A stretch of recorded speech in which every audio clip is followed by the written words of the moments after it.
ఇప్పుడు వైజాగ్ ఇన్సిడెంట్ చాలా చర్చనీయాంశంగా మారింది. అన్ని తెలుగు రాష్ట్రాల్లో ఇదే హాట్ టాపిక్ అయిపోయింది. దీని గురించి మీరే ఉంటారు. ఇక హాట్ టాపిక్ అంటే మా అంటే 10 రోజులు 15 రోజులు ఉంటది అంతే. ఇక తర్వాత కామనే ఏంద్రా అంటే ఎప్పటి ఆటనే నరుకుతూనే ఉంటారు, చంపుతూనే ఉంటారు, పోతూనే ఉంటది తప్ప ఎవరికి న్యాయం జరిగేది లేదు. వాళ్ళని చూసి ఇంకోటి భయపడేది అయితే అస్సలు లేదు. ఇన్ని ప్రభుత్వాలు ఉన్నాయి, ఏం చేయనీకే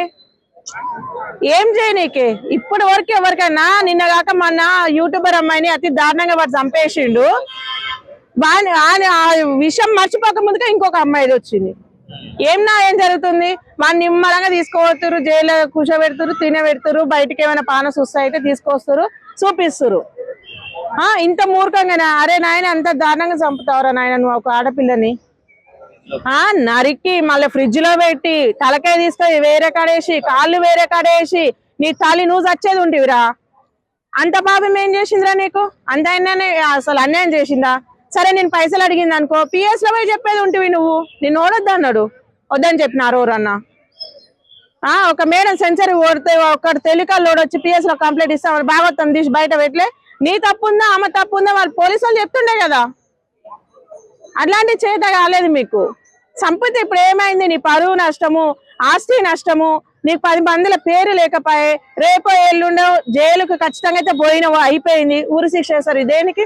ఒక మంచి ఎంప్లాయీవి నువ్వు. అంటే ఈమె కూడా అప్పటికే పెళ్ళయిందంట. ఈమె కూడా పెళ్ళయిందని చెప్తా ఉన్నారు. కొంతమంది పెళ్ళవలేదని చెప్తా ఉన్నారు.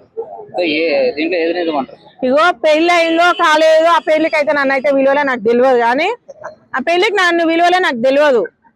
కానీ చంపకూడదు.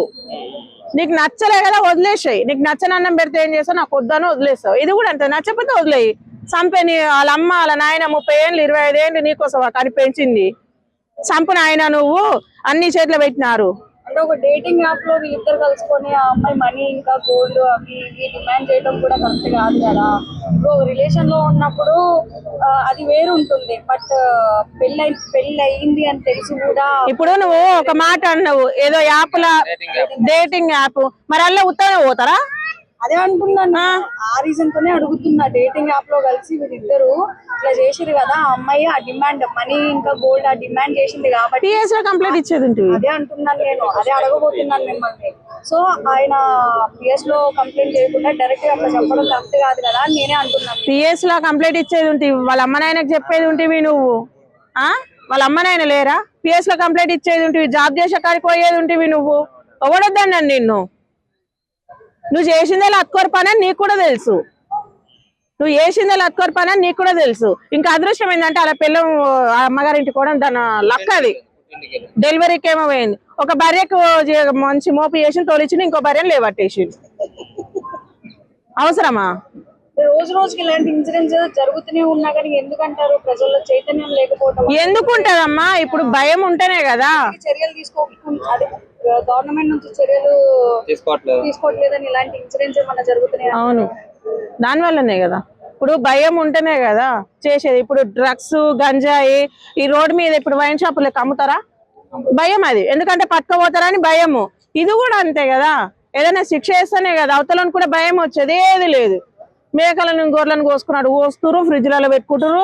మరి చూసుకున్నాం అనుకునే వాడు గుర్తొచ్చినప్పుడల్లా ఆ ఫ్రిడ్జ్ లో పెట్టుకొని. నేను అదే చెప్తున్నా, ఒక కాలో చేయి తీసేసి రోడ్ల మీద వదిలేయి.